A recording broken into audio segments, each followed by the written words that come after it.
어제 우리 아는 목사님이 카톡을 하나 보냈는데, 목사님 다른 것은 다 드시고 더위만은 드시지 마세요 이렇게 왔더라고요. 지금 더위 먹는 시절이 돌아왔습니다. 오늘 말씀은 예수님과 함께하는 식사, 먹는 얘기입니다. 제가 뭐 TV를 자주 보지는 않지만 한 끼 줍쇼라고 하는 그 프로그램이 있어요. 낯선 집에 들어가서 이렇게 음식을 차려놓고 얘기를 하면 대화를 술술술술 풀더라고요. 제가 굉장히 주목하며 봤습니다. 오늘 이렇게 밥 먹는 얘기를 좀 하는데 나름대로 밥 먹는 것에 대한 좋은 추억도 있고 안 좋은 추억도 있을 것입니다. 저는 지금도 이제 집사람한테 자꾸 듣는 얘기가 당신 밥을 너무 빨리 먹는다. 근데 제가 아무리 천천히 먹으려고도 의식을 해도 딱 숟갈 들면 안 되는 거예요. 이게. 저보다 더 빨리 먹는 목사님을 만났습니다. 그 목사님은 사모님이 반찬을 해오면 벌써 먹고 이러서 그런 정도로 빨리 먹는데 그분과 식사를 하는데 저보다 훨씬 빨리 드시더라고요. 그럼 저보고 이래요. 밥 빨리 먹는 사람들한테 천천히 먹으란 말처럼 힘든 게 없습니다. 저 위로를 많이 받았습니다.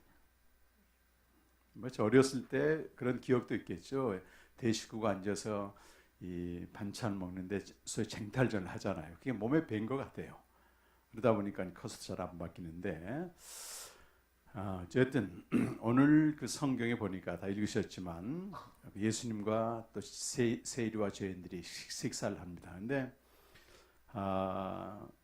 이 식사는 가장 어울리지 않는 식사입니다. 쉽게 말씀드리면 트럼프 대통령이 한국에 왔는데 저 서울역 노숙자 한 명 만나서 그들하고 밥 먹는 거나 똑같다 비유할 수 있습니다. 좀 본문을 좀 잠깐 보시면 그 스토리를 좀 보겠습니다. 핵심은 그거죠. 거룩하신 하나님의 아들이 지상에서 가장 혐오스러운 자들과 함께 식사를 한다는 것입니다.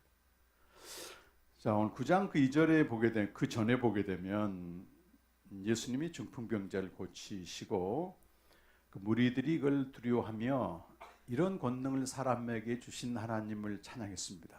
굉장히 센세이션한 사건이 일어났고 모든 무리들이 이제 예수님을 주목하게 된 그런 사건이 있는 다음에 자 9절의 말씀 한번 같이 읽어보실까요? 시작. 예수께서 그곳을 떠나 지나가시다가 마태라 하는 사람이 세관에 앉아 있는 것을 보시고 이르시되 나를 따르라 하시니 일어나 따르더라.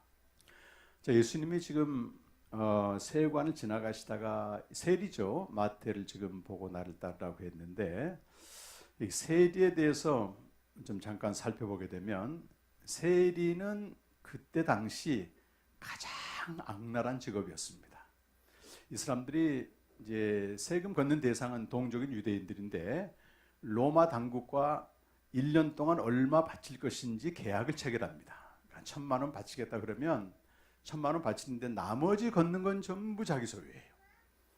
그러니까 세리하게 되면 로마에 부역하고 동족들을 착취한다 이래가지고 유대인 사회에서는 완전히 악랄한 죄인 취급을 하게 되는 것입니다. 그래서 세리들은 그 요아킴 에레미야스라는 사람이 예수 시대의 예루살렘 그 쭉 직종을 구분했는데 제일 하위 계층입니다. 고리 대금업자, 창녀보다 더 나쁜 사람이다 이렇게 이제 해놓습니다. 그리고 세리한테 시집을 보내면 짐승한테 보낸다 이런 정도로 가장 악한 집단인데 그래서 정상적인 유대인들은 세관을 지나가게 되면 세리가 있을 거 아니겠어요? 아예 쳐다보지 않고 돌아가는 거 이렇게 안 쳐다보고 갑니다. 근데 여기 예수님은 그 누구도 쳐다보지 않는 그 세관을 쳐다보고 거기에 누가 있었어요? 세리 마태를 불렀다고 하는 것입니다. 좀 상상해 보세요. 여러분이 마태라고 생각해 보세요. 모든 동족들한테 원성을 받고 지금 질타를 받고 있는데 뭔가 소문이 들려 예수라는 사람이 나타나서 중풍병자를 고쳐주고 모든 사람들이 그에게 관심을 갖고 있는데 궁금했지 않았을까요, 여러분? 그런데 그 예수라는 사람이 자기를 쳐다보라고 생각도 못했겠죠. 모든 세리들이 그 세관 안 쳐다보고 가니까 예수님이 딱 쳐다보시고 이거 자체가 감격이에요. 그걸로 끝나지 않고 나를 따르라. 가슴이 콩쾅콩쾅했을 거라고 생각합니다.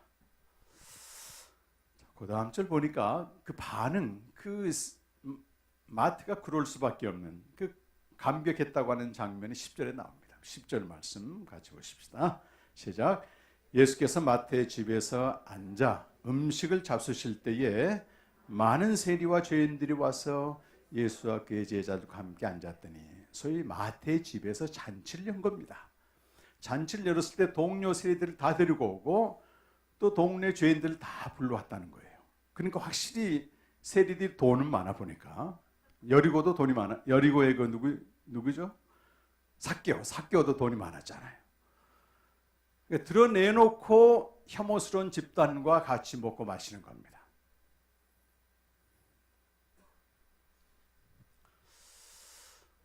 그러니까 바리새인들이 뭐라고 비난하는가 하면 11절에 이렇게 바리새인들이 지금 비난하고 있습니다. 11절도 같이 시작.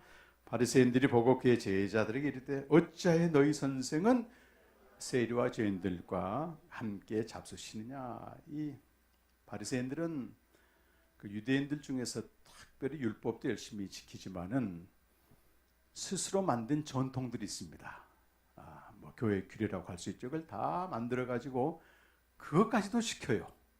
안식일을 지키라 그러면 안식일만 잘 지키면 되는데, 안식일을 잘 지키기 위해서 한 37가지 부칙, 소위 부칙을 둬가지고 그걸 다 지킬 정도로 그 경건한 사람들입니다. 자기들이 볼 때는. 우리가 예수님이 바리새인들 미워한다고 해서 함부로 대할 존재는 아니고 종교적으로 정말 열심히 있고 득심 있고 뛰어난 사람이에요. 바르게 살아보려고 하고. 근데 이들은 어떤 신앙관을 가지고 있는가 하면은 죄인이나 세인이나 부정한 자들하고는 어울리면 안 되는 거예요. 같은 부류가 되기 때문에.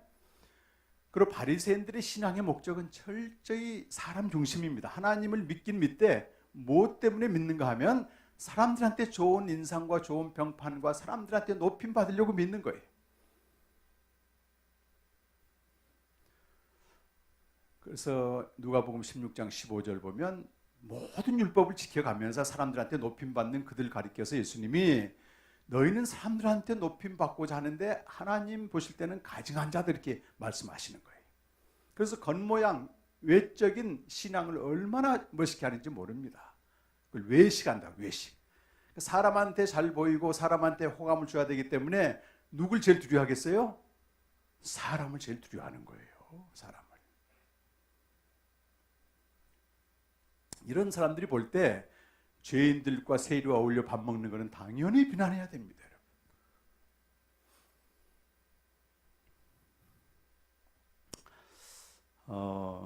책을 좀 소개하려고 하는데, 제가 최근에 여러 책들을 보면서 스칼 라슨이라고 한 사람이 쓴 내 영혼을 바꾼 한 권의 책이라는 이런 책이 지금 품절되어서 팔리지는 않습니다. 제가 도서관에서 봤는데 136명의 크리스찬 지도자들을 쭉 이렇게 편지를 보냈는지 뭐 연락을 했든지 해가지고 당신의 삶을 바꾼 책을 좀 소개해 주시오. 그래서 보통 3권, 4권 이렇게 추천받았더라고요. 제가 그 목록을 쭉 읽어보는데 3가지 책이 눈에 확 들어와요. 이 3가지 책을 상당히 많은 사람들이 봤더라고. 첫 번째, 여러분 잘 아시는 오스왈드 챔버스의 그 있죠. 주님은 나의 최고고. 이 책이 있고, 또 두 번째로 많이 읽힌 책이 뭐 비슷하게 읽힙니다. 보네포 2차 대전 때 순교당한 보네포 목사님의 나를 따르라, 참된 그리스도인에 대한. 세 번째가 제가 좀 소개하려고 하는 C.S. 루이스의 순전한 기독교입니다. 제가 이 책을 옛날에도 좀 읽었는데 요즘 주님과 교제하면서 이 C.S. 루이스의 순전한 책을 읽는데요, 한 장 한 장 넘기기가 너무 아까운 거예요. 보화 같은 그 진리들이 있습니다. 특별히 합리성과 믿음 사이에 충돌하는 이 아무 생각 없이 교회 다니는 사람들 말고 뭔가 교회는 다니는데 이게 퀘션 마크가 많아. 이런 사람들에게 너무너무 좋은 책이에요. 자기가 나름대로 알고 있는 신앙의 모순, 기독교의 모순을 다 산산조각 내고 생명 대신 그리스도로 인도하는 너무 귀한 책입니다. 자, 아까워서 조금씩 읽고 했다니까. 끝까지 다 읽어버리면 또 허전할 것 같아서. 거기 보면은 호감을 주는 사람이냐 새 사람이냐 이래가지고 한 챕터를 할애해서 하거든요. 근데 이런 얘기가 나옵니다. 제가 좀 각색을 해야 알아듣기 쉽게 여러분이. 한 회사에 다니는데 어떤 사람은 교회를 안 다녀요. 예수님을 안 믿어. 그런데 너무 성품이 좋아. 차분한 성격을 가지고 있고 친절한 말실을 가지고 있고 인격적으로 고상을 해서 많은 사람들이 그 사람들을 존경하고 따른단 말이에요. 또 한 사람은 교회 다니는 집사인데 아주 성격이 뭐 같은 거야. 못된 성질을 가지고 있습니다. 이 사람이. 그러면 여러분이 만약에 객관적인 입장에 봤을 때는 저렇게 성품도 괜찮고 탁월하고 이런 사람이 나아 보여요. 교회는 다니지만 저렇게 형편없이 남에게 상처 주고 또 못된 성질 부리고 이 사람 나아 보입니까, 여러분? 객관적으로 볼 때 말이죠. 당연히 우리 집사님 그런 회사에 그런 사람들이 있죠. 교회 안 다니지만 저도 직장생활 해보니까 알아요. 아주 인격이 훌륭하고 남한테 피해 안 주고 법 없이 살 사람이 있다 그 말이에요. 근데 어떤 사람은 교회 다닌다는데 트러블 메이커야 돼. 이 두 가지 경우를 얘기하는 것입니다. 근데 사람들은 그 사람에게 현재 나타난 성품만 보기 때문에 그 사람이 어떤 배경과 성장 과정을 가지고 있는지 안 보인다 그 말이에요. 그럼 그렇게 좋은 평판을 가지고 있는 사람들은 대체적으로 인격적인 부모 밑에서 성장 과정이 정상적이고 사랑을 많이 받고 사는 사람이 많습니다. 그런데 교회는 다니지만은 성장 과정에 많은 상처와 고통을 당해서 심히 왜곡된 사람이 있다 그 말이에요. 근데 그 전자 호감을 주는 사람이 사실은 오늘날 말하자면 바리새적인 태도를 가지고 있다. 바리새인적인 태도를 가지고 있다. 그 사람은 호감을 유지하기 위해서 끝없이 여러 가지 요소들, 교회 안 다니는 사람 율법은 안 지키겠지만 남이 호감을 갖게 할 만한 행동들을 많이 하는 것입니다. 근데 그런 사람들이 하나님 믿기 제일 힘듭니다, 사실은. 왜 자기 스스로 선행을 할 수 있거든요. 그러면서 교회 다니고 하나님 믿는 사람 저렇게 문제 많은 사람들이 다니지 이렇게 손가락질하는 게 오늘 바리새인들이 죄인과 세리들과 밥 먹고 있는 예수님을 손가락질한다 그 말. C.S. 루이스의 말을 좀 옮겨보겠습니다. 자, 이 부분에 대해서 울컥한 부분이 있습니다. 교회는 다니지만 옹졸하고 저열하고 비겁하고 성질이 못돼 먹고 열정이 지나쳐서 우리말로 하면 오버한다는 거죠. 또 성적으로 취약하고 성적이 취약한 게 아니고 성적으로 취약하다. 잘 알아들으시기 바랍니다. 성적으로 취약하고 정서가 불안하고 이런 사람들은 그리스도밖에 소망이 없다는 거예요. 제가 오늘 마지막 찬양하는데 뭉클뭉클하는 겁니다. 주님과 같이 내 마음 만지는 분은 없네. 마지막에 고통받는 자녀 품으셨네. 주밖에 이런 사람들은 주밖에 없는 겁니다. 사실은 교회 안에서도 바리새적으로 믿는 사람들 여러 가지 계명들을 지키고 사람들한테 보란 듯한 여기에 목숨 걸고 믿는 사람들은요 우리 직분도 올라가겠죠. 그러나 절절히 주님의 필요로 하지는 않습니다. 그냥 형식적으로 다녀주는 겁니다. 그러니까 자기가 어떤 존재인지 아는 사람들은 매일 말씀 앞에 나가 이걸 고백하는 거예요. 그래서 제가 조 목사님 좋아한다니까 그랬어요. 여러분 꼬박꼬박 읽으십니까 목사? 귀하신 겁니다. 그래서 여러분 바리새적 목사도 많습니다. 여러분 어떻게 하면 사람들한테 성도들한테 호감을 주고 그런 행동을 불러일으키는데 은퇴해 보면은 실체가 드러나는 겁니다. 제가 얼마 전에도 그런 얘기 듣고 있습니다. 너무 성도들한테 감동을 주고 그런 근검 전략해서 예수님처럼 살지만 막판에 다 드러나게 되어 있습니다.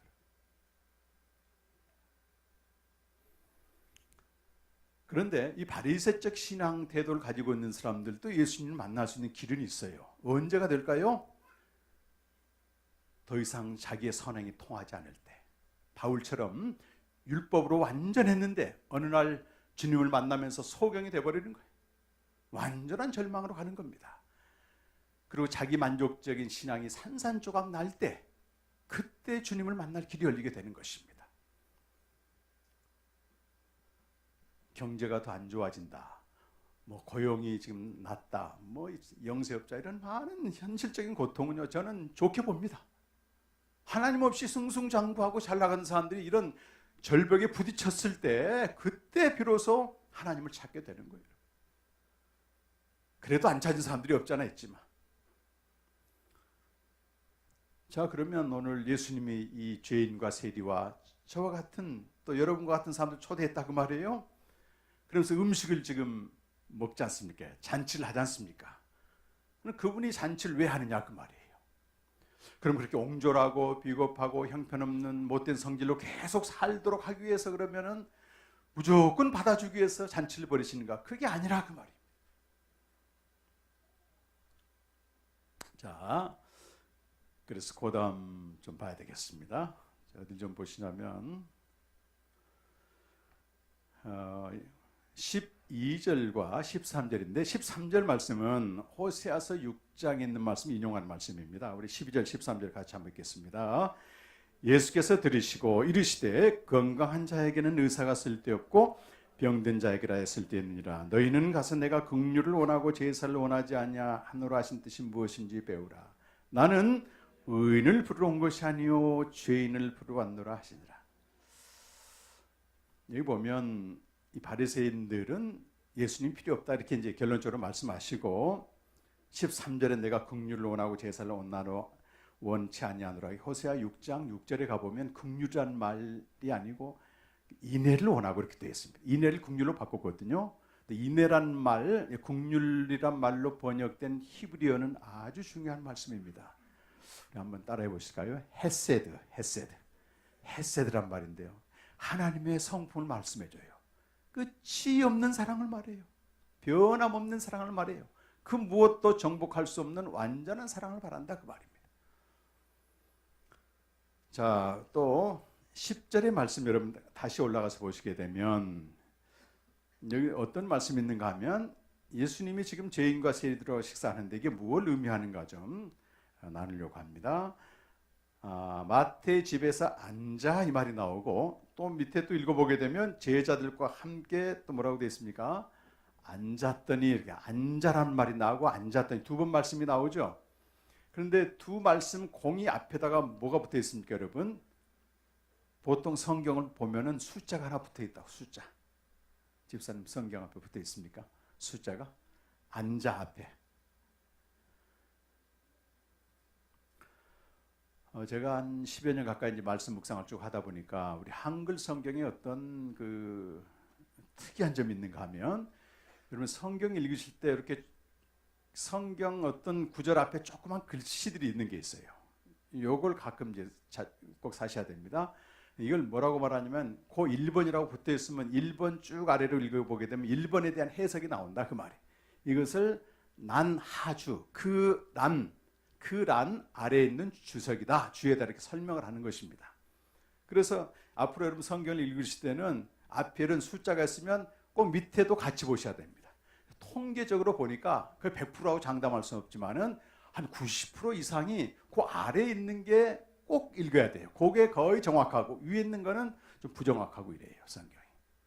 자, 여기는 뭐라고 되어 있습니까? 봤더니 뭐라고 되어 있어요 여기. 8장 11절에 나눠주를 보시오. 이렇게 되어 있잖아요. 그럼 어디로 가야 될까요? 8장 11절로 가보자고요.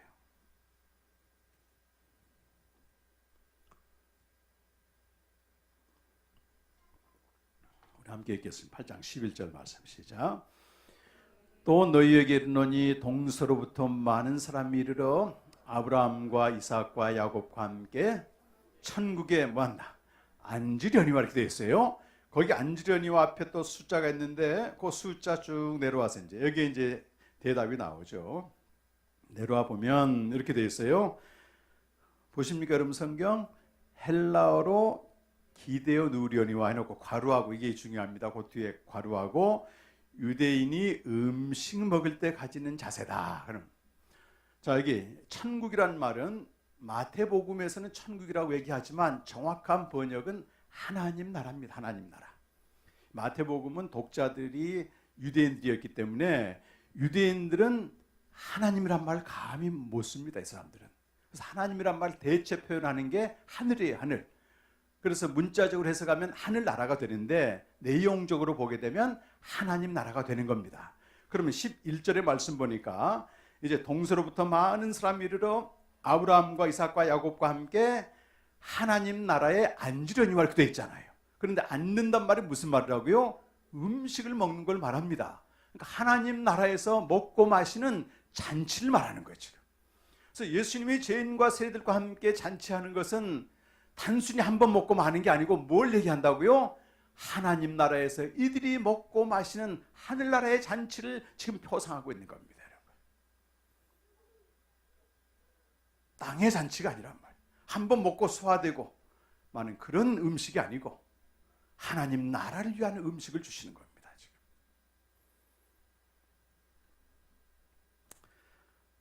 근데 음식은 음식 자체보다도 중요한 게 있습니다, 여러분. 음식을 제공하는 대상의 사랑이 더 중요합니다. 자크 라캉이라고 하는 프랑스의 정신분석학자가 이 필요와 요구와 또 욕망 이런 설명을 하면서 정리한 것인데, 어떤 아이가 목이 말라. 우리 주아가 목이 말라 엄마한테 물을 달라고 했는데 물을 줘도 아이가 우리 주아가 짜증을 낸다고 생각해 봐요. 그럼 물은 필요고 표면적인 대상이고 진짜 원하는 건 뭐예요? 엄마의 사랑을 원한다 그 말입니다.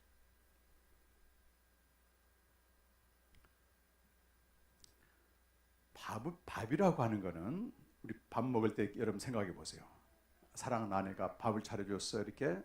근데 이제 남편이 밥을 먹습니다 이렇게 먹는데 이제 잔소리를 해 식탁에서. 그럼 이 필요는 채워지지만 뭐가 없어지는 거예요? 밥보다도 필요보다 중요한 아내의 사랑은 없었잖아요. 여러분 자녀들한테 밥 차려줄 때 절대 타박하면 안 돼. 그래서 아이들은 밥보다도 중요한 게 밥을 통해서 뭘 먹는다? 그 엄마의 사랑을 먹는다. 이렇게 얘기하는 것입니다. 그래서 이것을 궁극적인 요구다 그래요. 그냥 눈에 보이는 필요보다도 중요한 게 그것을 주는 대상의 사랑을 원한다. 이렇게 얘기합니다. 그렇다면 여기 양식이 있고, 양식은 하나님 나라의 양식이죠. 그거 설명할 겁니다. 양식을 통해서 우리가 하나님이 주시는 게 뭐냐 말이에요. 그게 아까 우리가 읽었던 나는 긍휼을 원하고 제사를 원치 아니하노라. 하나님의 뭘 주시는 거예요? 세상에 혐오스러운 이 존재들에게 하나님의 사랑을 부어주신다 그 말입니다. 용납해 주시는 거죠. 이 양식을 통해서. 그럼 양식은 하나님 나라의 양식이 무엇인지 우리 한번 요한복음 6장으로 한번 가보겠습니다.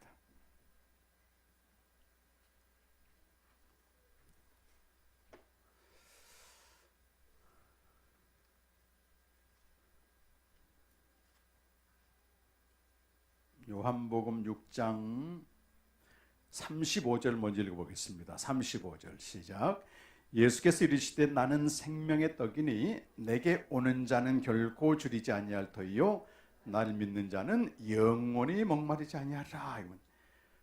하늘나라의 양식은 생명의 떡이신 예수님 자신을 말하고 그것을 먹을 때는 결코 줄이지 않고 영원히 목마르지 않는다.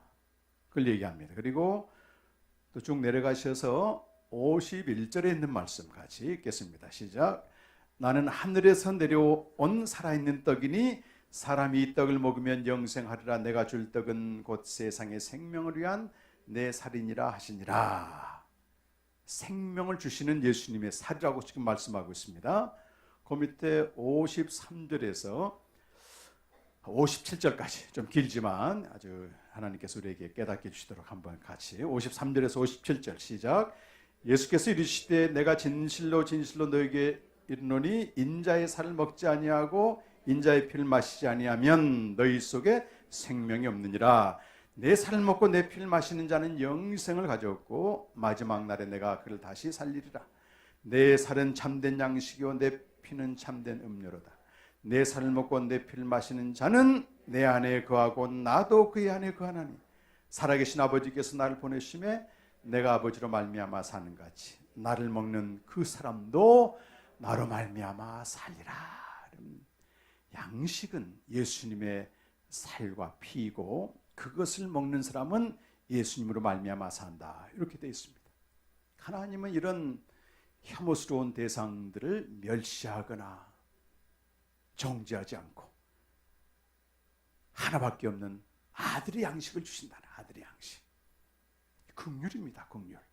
세상에서는 비참한 자를 보거나 불행당한 자를 보게 되면 겉으로는 위로할지 모르지만 은근히 고소하게 생각합니다.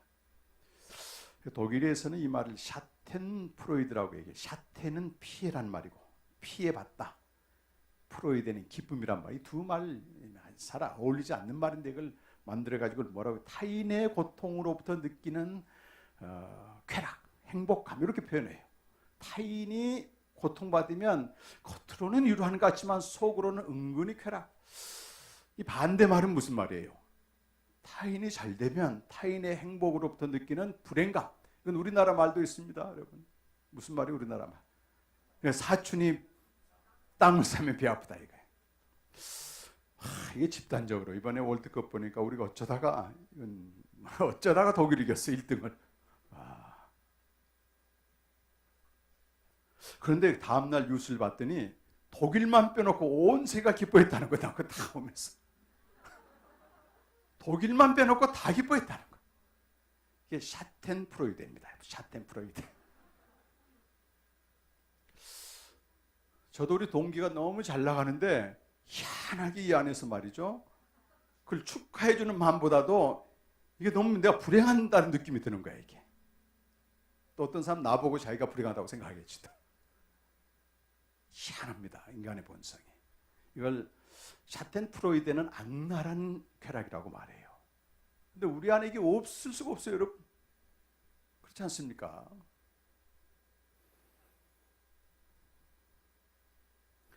이것이 인간의 뿌리 깊은 본성인데 하나님은 샤텐프로이드 반대입니다, 여러분.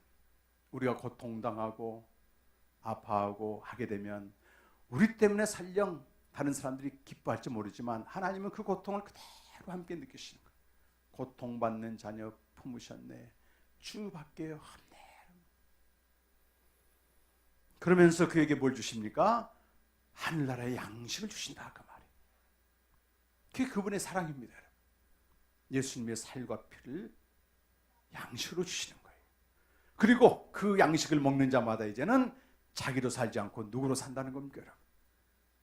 나로 말미암아 살리라, 아들로 사는 겁니다, 아들로. 여러분, 놀라운 복음 아닙니까, 여러분? 하나님의 헤세드입니다. 하나님이 그 아들을 주신 것은 로마서 5장 8절에도 하나님이 주 예수 그리스도가 십자가에 죽으심으로 하나님이 자기의 사랑을 우리에게 확증하셨다. 그러면서 이 아들의 생명을 주시고 이것이 하나님의 사랑이 우리에게 나타난 바 되었다. 요한일서 4장 9절 말씀이에요. 좀 구체적으로 좀 말씀드리면 그 고린도후서 5장 14절에서 15절 말씀이 나오는데요. 조금 더 구체적입니다.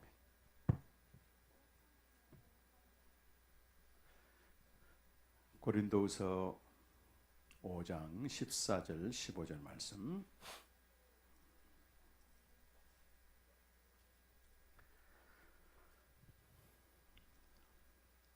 우리 함께 한번 읽겠습니다. 시작. 그리스도의 사랑이 우리를 강권하시는 것. 우리가 생각하건대 한 사람이 모든 사람을 대신하여 죽었은즉 모든 사람이 죽은 것이라. 그가 모든 사람을 대신하여 죽으심은 살아있는 자들로 하여금 다시는 그들 자신을 위하여 살지 않고 오직 그들을 대신하여 죽었다가 다시 살아나신 이를 위하여 살게 하려 함이라. 14절 말씀 보니 이건 진리죠. 한 사람은 누구겠습니까, 여러분? 예수님이 모든 사람, 저와 여러분 포함해서 모든 사람을 대신하여 죽었다. 대신이란 말이 아주 중요한 말이에요. 대신하여 죽었다. 그래서 모든 사람이 죽은 것이다. 이게 복음이죠. 그럼 15절에 우리가 어떻게 살아야 되는가? 그가 모든 사람, 저와 여러분을 대신하여 죽으심은 살아있는 자들로 하여금, 여기다 중요한 표시를 한번 해보세요. 살아있는 자에다 표시 한번 해보시고, 정말 중요한 것은 다시는 그들 자신을 위하여 살지 않고, 다시는 자기 자신을 위하여 살지 않고, 뒤에 뭐라고 되어 있습니까? 죽었다가 다시 살아나신 주님을 위하여 살게 하려니라. 이렇게 지금 14절과 15절은 분리가 안 됩니다. 하나입니다, 하나. 예수님을 믿고 오늘 또 십자가에 대한 찬양을 우리가 하고, 십자가 말씀 많이 듣지만은 십자가 앞에서 세 종류의 사람들이 있어요. 제가 보니까 첫 번째는 누구냐면 예수님이 나를 위해서 십자가에 죽으셨다 이걸 믿는 사람들. 이거 믿어야 구원받습니다, 여러분. 적어도 우리 복음축신교회는 이건 믿는다고 봐요. 내가 죄인이요 나를 위해서 예수님이 십자가에서 죽으셨다 이런 믿습니까, 여러분? 이거 너무 중요한 첫째 관문입니다. 그러려면 내가 뭘 깨달아야 돼요? 내가 죽기에만 합당한 죄인임을 알아야만 되는 거예요. 죄인인지도 모르고 죽었다. 이거 교리적인 동의거든. 우리가 죄인으로 판명돼 말씀 앞에 가보니까 가장 큰 죄는 예수님을 떠나고 하나님 떠나고 내가 주인되어 사는 게 가장 큰 죄거든. 하나님 보실 때는 아무리 너가 잘 살아도 나와 떨어져 있으면 죄다. 죄의 본질은 하나님과 분리되어 있는 겁니다. 그런데 어느 날 그걸 깨닫고 어떻게 해야 돼요? 하나님의 심판대 앞에서 죄를 인정하는 것입니다. 주여 맞습니다. 나는 그 죄로 죽어야 마땅한 자입니다. 거기까지 가야만이 재판이 끝나는 거 아니겠습니까? 그랬을 때 하나님께서 그런데 너를 대신하여 내 아들을 십자가에 못 박았다. 그때 그게 구원의 사건이 되는 거예요. 근데 여기까지만 깨닫게 되면 죽은 다음에 천국 갈 수 있을지 몰라요. 그러나 문제가 뭐냐면 여전히 누가 주인 돼서 사는 거예요. 내가 주인 돼서 사는 거예요. 내가 주인 돼서. 분명히 예수님의 십자가를 믿으면서도 여전히 자기가 주인 돼서 살면서 힘들어 이런 삶을 사실은. 우리는 나 한 사람 다스릴 수 있는 능력이 없어요. 마음과 생각을 어떻게 다스립니까 우리가? 철저히 세속적인 그리스도인이 돼갑니다. 갈수록. 두 번째 어떤 은혜를 깨닫는가 하면 오늘 14절 끝에 있는 것처럼 모든 사람이 죽은 것이라. 예수님이 죽으심으로 나도 함께 죽었구나. 아멘. 여기까지 깨달아야 되는 거예요, 여러분. 저도 이거 오래 걸렸어요. 저도 한 10년 이상 걸린 것 같아요. 예수님이 내 죄 때문에 죽으신 걸 알았는데 내가 예수님과 함께 죽었다고는 사실 알기까지는 10년 걸렸어요. 제가. 양평에 있는 제자훈련원 가서 그걸 확실히 깨달았거든요. 예수님만 죽은 게 아니고 여러분도 함께 죽으셨다는 사실을 믿으시길 바랍니다, 여러분. 죽었다 그 말이에요. 이 두 번째 부릅니다. 근데 그럼에도 불구하고 여전히 나를 위해 살아. 그럼에도 불구하고 여전히 나 때문에 힘들어. 제가 이것도 한 10년 경험했어요. 하여튼 저는 별걸 다 경험했습니다. 이걸 동시에 깨달으면 얼마나 좋겠어요. 안 돼 그게. 분명히 주님과 함께 내가 죽었다고 하지만 나 때문에 계속 힘든 거야. 그 은밀하게 드러나지 않지만 내 욕망과 이기심을 채워가면서 신앙생활하고 계속 이중적인 삶을 사는 겁니다. 갈라디아 2장 20절 얼마나 주구중창 내가 그리스도와 함께 십자가에 못 박혔나니 그런즉 이제는 날 외우기도 하고 전하기도 했는데 안 되는 겁니다. 이 두 번째 이런 경우는 뭐하고 똑같냐면은 그 의인들의 죽음 여러분 아시죠? 그 지하철 가고 있는데 어떤 사람이 죽을 뻔했는데 대신 뛰어내려 가지고 그 사람 살려 자기가 대신 죽어. 일본에도 우리 제일동포가 이거 해가지고 그 유명한 사람이 있는데 의인의 죽음이 있지 않습니까? 다른 사람을 살리고 대신 죽는 죽음. 그럼 누군가 나를 대신하여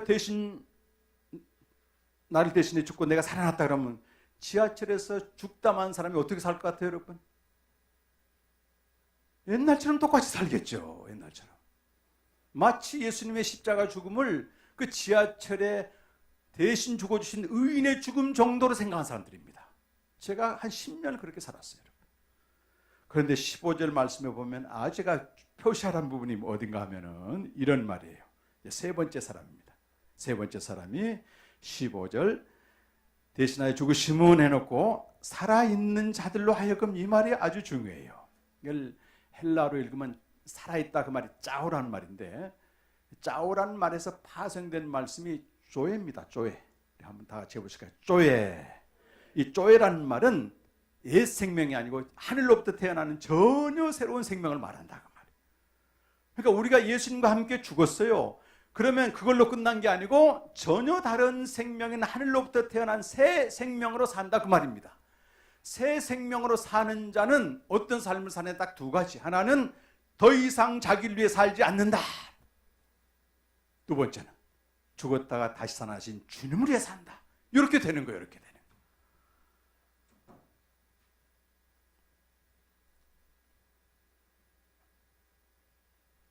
주님을 위해 산다는 말이 내 안에 주님이 사시는 건데 주님이 대체 어떻게 사신 겁니까, 여러분? 일단 한 가지 결론 내립시다. 새 생명으로 살게 되면, 새 생명으로 살지 않게 되면 당연히 어떻게 살까요? 아무리 내가 예수님과 함께 죽었다고 하지만 옛 생명으로 사는 겁니다. 옛 생명으로 사는 거 좀 교리적인 말이니까 자기를 위해 산다 이렇게 생각하시면 돼요. 자기를 위해 산다. 모든 게 자기 중심이죠. 손해 안 보고 피해 안 당하고 결정적인 순간에 다 나타나게 되는 것입니다.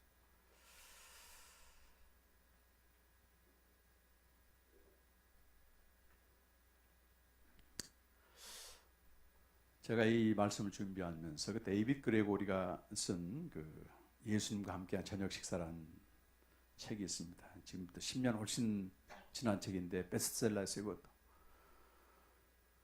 레스토랑에서 예수님이 나타나가지고 교회에 대해서, 기독교에 대해서 회의론자를 만나가지고 계속 대화를 하는 건, 그걸 다 이제 대답을 해주는 그런 내용이에요.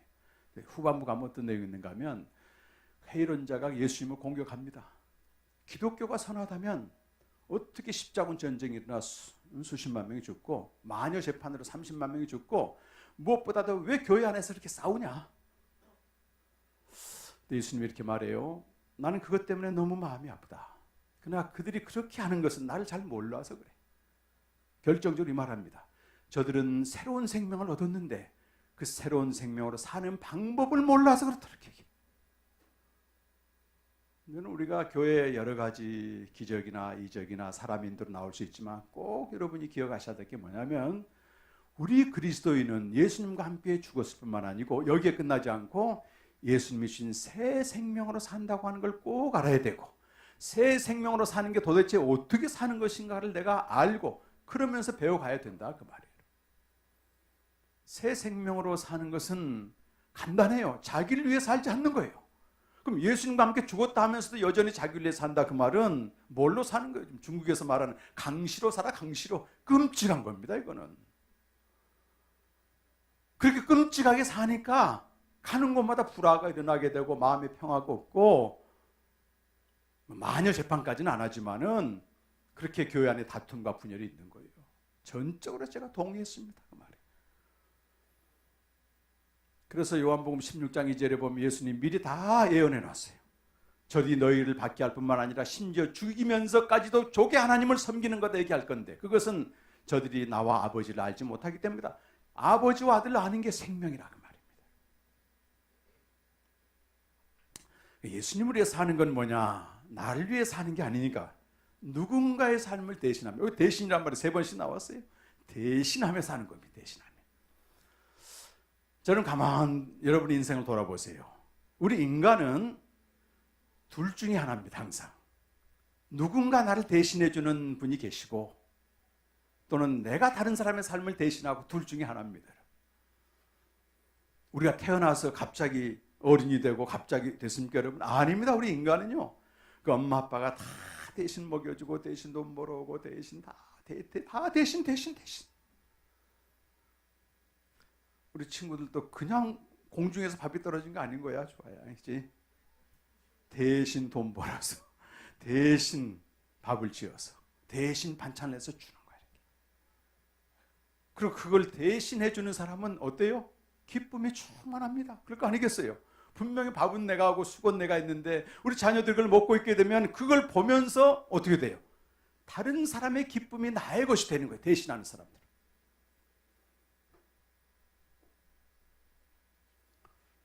또 이제 우리가 부모가 되고 나이가 들다 보면은 또 똑같아요. 자녀의 삶을 대신해서 사는 것입니다. 지난주에 우리 장모님 이제 80세가 됐는데요. 그렇게 건강하시던 분이 갑자기 폐렴 증세가 와서 입원했는데 다음날 퇴원할 줄 알았더니 퇴원을 못 하시는 겁니다. 거의 기력이 쇠해진 상태입니다. 그래서 어제 이제 퇴원을 하긴 했습니다만 아무것도 못 하세요. 근데 이제 제 장모님 교회를 열심히 다니고 늘 기도하시는 분인데 그분의 인생은 그야말로 자녀를 대신한 삶을 산 거예요. 자기를 위해 살지 않았습니다. 그런데 만약에 우리가 새 생명으로 살지 않으면 어떤 현상이 나오는가 하면은 자기를 위해 살지 않는 삶이 억울한 거예요. 그 나이가 들면은 한이 남는 거예요. 한이. 내가 내 인생을 위해서 한 번도 못 살았다.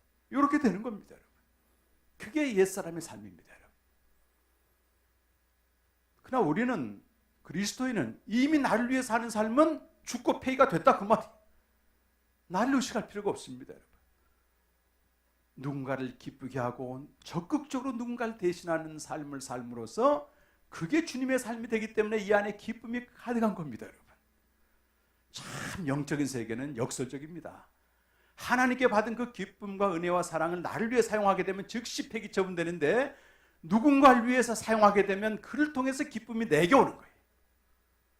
자, 한번 찾아봅시다. 요한복음 15장 10절에서 11절 말씀.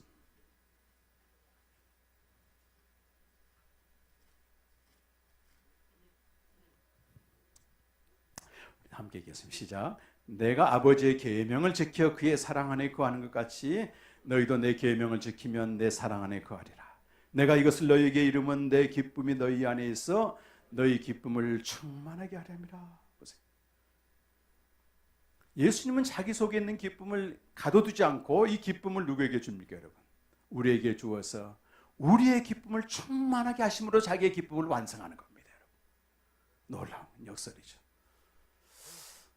그래서 우리 장모님 얘기도 했습니다만, 평생 자녀를 위해서 수고하고 자기 인생을 살지 않는 분들의 삶은 어떻게 보면 주님의 삶이에요. 깊은 존경심을 갖게 됩니다. 찡하더라고요. 저는 그걸 생각하니까. 아, 이분은 결코 헛되지 않는 삶을 사셨구나. 그러나 그가 새 생명을 모른다면 억울함이 쌓일 겁니다. 아마. 다 주셨잖아요, 예수님은. 그러면서 본인의 기쁨을 완성하신 겁니다. 그래서 우리 남자 집사님들 우리 또 이경훈 집사님이다, 우리 한 집사님이다. 직장에서 갔다 오면 피곤하죠. 그러면 기쁨을 얻으려면 어떻게 해야 될까요? 퇴근해가지고 우리 신 집사님을 기쁘게 하면 되는 거예요. 이렇게까지 내가 손에 쥐어줘야 되나? 그러면 상대의 기쁨을 통해서 누가 기쁜 거예요? 우리가 기쁜 겁니다. 내가 기쁜 겁니다. 역설적입니다. 이 말씀이 어디 나오죠? 마태복음 18장 35절 이하에 나온다니까, 이 말씀. 1만 탈란트 어마어마한 은혜를 받았는데 그걸 베풀지 않고 가둬두니까 다시 감옥으로 가는 거예요. 감옥으로. 우리 이제 여자 집사님들 하루 종일 애들하고 또 씨름하고 힘들게 지냈어. 근데 이제 남편이 들어와. 그럼 짜증나죠? 근데 기쁨을 얻으려면 어떻게 할까요? 집사님, 김 집사님 어떻게 해야 되겠어요? 우리 김경호 사님 들어오면 집사님을 기쁘게 해주면 되는 거예요. 그러면 그 기쁨이 누가 나의 기쁨이 됩니다. 표정들이 굳어있는 것 같아요. 그런데 말이 이거 알아야 돼요. 절대 이건 내게서 나오는 게 아니에요. 어떻게 해야 된다? 요한복음 5장 6장 57 읽었잖아요. 나를 먹는 그 사람은 나로 말미암아 살려. 누굴 먹여야 돼요? 누구를? 예수님을 양식으로 먹어야만 되는 거예요. 먹어야만 되는 거예요. 예수님을 양식으로 먹는 걸 뭘 말해요? 구체적으로. 매일 말씀 앞에 나가서 그분이 나를 위해서 해놓으신 일을 계속 먹는 것입니다, 여러분. 제가 김해들 행복한교회 목사님이 그 교회 집사님 묵상을 저한테 보내왔어요. 이제 좀 막 나누려고 하는데 일부만 좀 나눌게요. 이 집사님은 우리 캠프에 다녀온 적은 없습니다만 그 교회에서 하는 캠프는 이렇게 몇 번 했는데 이렇게 어깨너머로 듣기도 하고 그러셨습니다. 목사님은 초지일관, 우리 조 목사님보다 더 강력하게 이런 말씀 묵상해야만 산다. 이렇게 하니까 이걸 하는 사람들이 따라오지만 안 오는 사람들은 너무 힘든 거예요. 그래가지고 교회가 지금 굉장히 어렵게 됐어요. 그런 상황에서 이 집사님이 고백한 내용인데 굉장히 공감이 되고 또 제가 말씀 묵상을 섬기고 있기 때문에 같이 좀 나눴으면 좋겠다 싶은 생각이 드니까 한번 들어보세요. 이건 40대 초반인가 30대 후반인가 그럴 겁니다.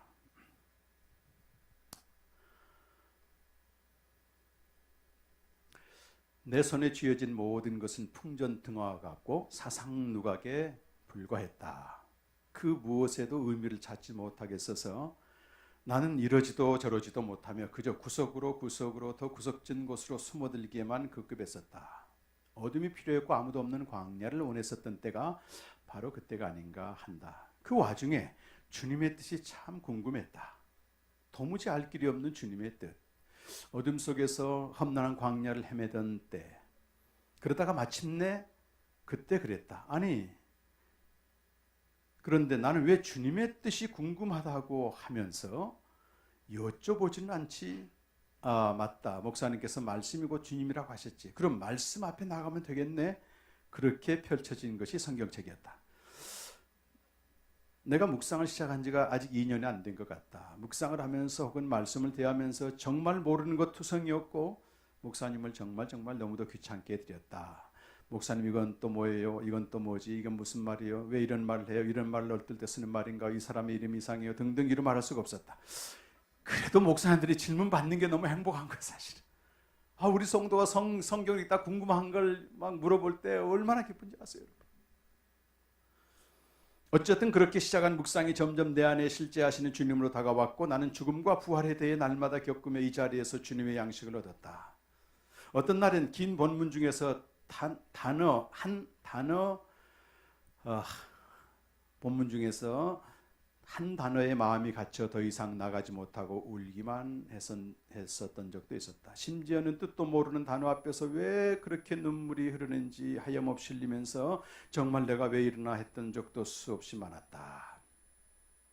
그러면서 꾸역꾸역 여기까지 왔다. 멈추고 싶은 날 수도 없이 많았으나 그럼에도 불구하고 멈출 수 없었던 것은 이것이 바로 주님과 교제하는 자리요 생명을 얻는 자리라는 목사님의 말씀이 하나도 틀리지 않음을 날마다 느낄 수 있었기 때문이다. 내가 나아가는 것이 아니라 주님이 먼저 오셔서 기다리심으로 나를 나오게 하시는 그 손길을 내가 뿌리치지 못하면 이것이 진정 참된 생명의 양식임을 알아버렸기 때문이기도 하다. 말씀 묵상은 멍에와 같은 율법이 아니다. 영의 양식을 먹는 자리인 이 말씀 묵상 자리를 율법이라고 한다면 우리가 먹는 하루 세 끼 밥도 율법에 의한 것이라 해야 옳지 않겠는가? 그러나 이것은 누가 들어도 틀린 말이다. 밥 먹는 것을 율법으로 생각하는 자가 어디 있겠는가? 그런데 중요한 것은 말씀 묵상은 주님과 나 사이에서만큼은 율법임에 틀림없다는 사실이다. 결코 어길 수 없는 율법이고 주님과 나 사이에서 결코 허물어지지 않는 우리 둘만의 단단한 율법이다. 주님은 나와 사랑으로 교제하기를 원하신다. 그래서 사랑 가득 담은 말씀의 식탁을 준비하시고 나의 말을 들어주시기 위해서 또한 주의 말씀을 들려주시기 위해 그래서 주시는 양식 먹고 내가 날마다 천국을 누리게 하기 위해서 창세전부터 이미 이 자를 두고 그토록 기다리신 것이다. 영생은 허구가 아니고 허상이 아니다. 실제 주님께서 날마다 내게 허락하시기 원하시는 것이 바로 영생이다. 그런데 참된 양식을 먹으니 자연히 영원한 생명도 주어질 수밖에 없다. 존재에 따라 먹는 것이 달라지니 나는 이제 주의 이름으로 거듭난 자 참된 주의 양식을 먹고 영원한 생명인 영생을 누림이 당연하다. 이 모든 것이 주님과 나의 사랑의 교제로 이루어진다는 사실이 정말 놀랍지 않는가? 존재가 달라지면 소망도 달라진다. 사라지고 말 이 땅에 소망을 두는 것이 아니라 변치 않는 주님의 나라 저 만물 위를 소망하고 있고 소망하니 있고 없음으로부터 자유하다. 하늘 시민권자만이 가질 수 있는 자족의 특권이다. 나약하고 연약한 인간의 관계로 순간순간 욕심이 일어나고 또한 잃어버림에 대한 상실감으로 어깨가 처지기도 하지만 그럼에도 불구하고 다시 또 담대히 일어나 나아가면 언제나 나의 곁에 주님께서 함께 하심을 믿기 때문이다. 결코 파할 수 없는 이 자리, 말씀 묵상에 대해 여전히 논쟁이 진행 중이지만 먼저 누린 자로서의 나는 사도 바울의 고백이 나의 고백이 되길 원하고 따라서 그의 낮아심을 따라 나 역시 더욱 낮아지길 원한다. 나를 낮추어 기다린 이유는 궁극적으로 그들과 함께하기 위함이다.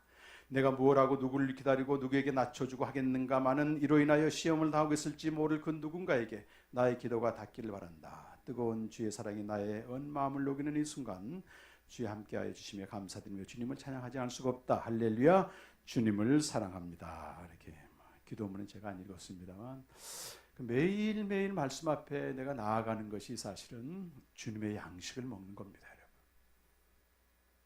그럴 때 생명의 말씀이 빛이 되는 거예요, 빛이 되는 거예요, 여러분.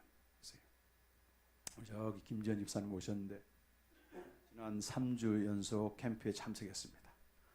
그 전에 우리 먼저 오신 노 집사님이 목사님의 조 목사님의 새벽 설교를 계속 보내드렸어요. 잘 모르겠대 무슨 말이에요. 재미도 없는 것 같고.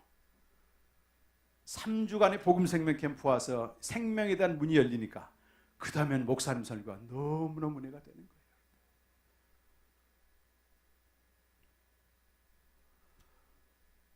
지난주에 한 가정이 또 떠나가게 됐지만은 저는 그렇게 분명히 믿습니다. 복음 충신교회는 희귀한 교회입니다, 여러분. 제가 많은 교회들을 섭렵하고 지금도 교회에서 기도 많이 하고 있습니다만 한국의 대다수 교회는 복음도 자세히 설명하는 데가 많고 관리하기 바쁩니다. 관리가 뭐예요? 대형교회 성도들 관리는 어떻게 하면 떠나지 않게 하는 그거예요, 여러분. 그리스도인은 생명으로 사는 자예요, 여러분. 생명으로 사는 법을 모르면 여전히 자기를 위해 삽니다, 이거는. 그러면서 힘들다, 고통스럽다 얘기하는 거예요. 다른 사람에게 예수님은 생명까지 내어주면서 우리 기쁘게 하셨잖아요. 다른 사람, 여러분 직장 가보세요. 밖에 나가보세요. 이 죄인과 세리들처럼 정말 거룩한 자로서 어울리지 못할 그 사람 얼마나 많습니까? 아들이. 무엇을 가지고 하겠어요, 여러분? 내 안에 먹는 양식이 있어야지, 먹는 양식이. 날마다 예수님으로 먹을 때 우리는 기쁘게, 남편이 직장에서 돌아가게 되면 남편을 기쁘게 해주는 거예요. 그래서 그게 내 기쁨이 되고, 기다리고 있는 아내에게 내가 기쁨이 충만해서 내 기쁨을 먼저 주는 겁니다. 이걸 사람들이 보고 야, 저건 빛이구나 이렇게 얘기하는 거죠. 우리는 여전히 죄인과 세리들 그런 존재지만 예수님은 그대로 살려고 하지 않고 내 양식을 먹어라. 잔치에 초대하신. 그래서 나로 살지 않고 더 이상 나로 살지 않고 나를 위해 살지 않고 가장 가까운 사람도 그들 위해 사는 겁니다. 그들 위해 사는 겁니다. 어제 점심 교제한 한 자매는요, 가족들이 다 믿어요. 본인만 믿습니다. 근데 가족들이 너무 다 잘 나가. 그러니까 가족들이 자매를 볼 때는 아주 비참하게 보는 거예요. 너는 교회 다니다 되는 게 없고 이렇게. 제가 이 자매 만나세요. 생명으로 사는 것에 대한 말씀을 나눠줬어요. 맞다. 세상 사회 볼 때는 당연히 손가락 받을지 모르지만 그래도 자매님이 가족을 위해서 완전히 헌신하고 자기 자신 드리니까 인간적으로 볼 때는 멍청해 보일지 모르지만 정말로 자매 안에서는 주님이 살고 있다. 앵커레시 격려를 받고 가는 거예요. 이 길이 옳구나. 사람들은 그래요. 자기를 위해 살지 않으면 멍청하고 바보 같다 그렇습니다. 근데 우리는 그런 삶이 주님이 내 안에 사시는 거예요. 주님이. 그렇게 생명으로 사는 길 매일 말씀으로 교제하세요. 저는 확실히 믿습니다. 진리를 찾아, 말씀을 찾아 생명으로 살고자 하는 분들 하나님이 반드시 기억하시고 은혜를 베푸실 것입니다, 여러분. 그래서 우리 캠프에 오라고 하는 겁니다, 여러분. 우리 조 목사님 말씀이 너무 은혜가 되고 교제가 되면 안 오셔도 돼요. 근데 말씀이 어렵다, 다른데 여기서 우물 파고 온 사람들은 오셔야 됩니다. 왜냐하면 이 시대에 하나님이 복음 중심교회는 생명의 공동체로 지금 깃발 끌고 가도록 하셨기 때문에 제가 대한민국에 하고 많은 교회 왜 이 교회 협동목사라고 와 있겠습니까? 우리 목사님 잘 봐주시기도 했지만 그 배후에는 하나님의 섭리가 있는 거예요, 여러분. 나를 위해 사는 강시처럼 살지 마시고 당당하게 다른 사람을 대신해서 목숨까지 내줄 수 있는 그 주님의 권능으로 사셔야 됩니다, 여러분. 세상 두려워하지 마시고요. 그런 은혜가 우리에게 한번 있길 바라고, 그런 사람을 하나님은 너무 기뻐하시는 거예요. 내 기쁨을 너에게 주리라. 나 주님의 기쁨이 되기 원하니 한번 찬양하시고 우리 한번 정말 이 생명으로 사는 은혜를 우리의 삶을